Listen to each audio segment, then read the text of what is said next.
আমি সঞ্জয়, শিলিগুড়ি শহরের রাস্তায় আমি টোটো চালাই। আর সকালবেলা মেয়েকে স্কুল দিয়ে শুরু হলো আমার যুদ্ধ, আমার লড়াই। প্রথমে ভাবলাম মেডিকেলে যাব, কিন্তু ভাবলাম না, মেডিকেলে গেলে কখনো হয় আবার কখনো হয়ও না। তাই আমি বাইরে চালানোর সিদ্ধান্ত নিলাম। হ্যাঁ ঠিক তাই, কখনো নৌকাঘাট, কখনো শিব মন্দির, কখনো অঞ্চল মোড়।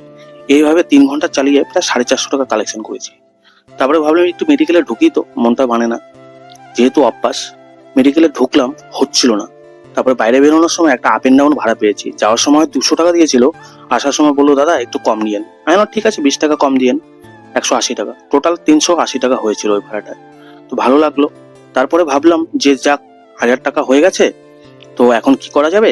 এখন ইলেকট্রিক বিলটা দিয়েছি, যেহেতু আমি ইলেকট্রিক এই যে চার্জ করি আমার টোটোর, তো ইলেকট্রিক বিলটা আমার দেওয়ার ডেট ছিল। ভাবলাম যদি লেট করি তাহলে ফাইন লেগে যাবে, তাই দিয়ে আসলাম। দেওয়ার সময়ও 6 জন প্যাসেঞ্জার নিয়ে শিব মন্দির চাই। এভাবে আজকে 1150 টাকার মতন কালেকশন করেছি, মাত্র 5.5 ঘন্টায়। যাই হোক, প্রতিদিন ভালো যায় না, আজকে ভালো গেছে। তো বন্ধুরা, আজকের ভিডিওটা এতটুকুই। যদি তোমাদের ভালো লাগে একটা লাইক করে পাশে থেকো। নমস্কার।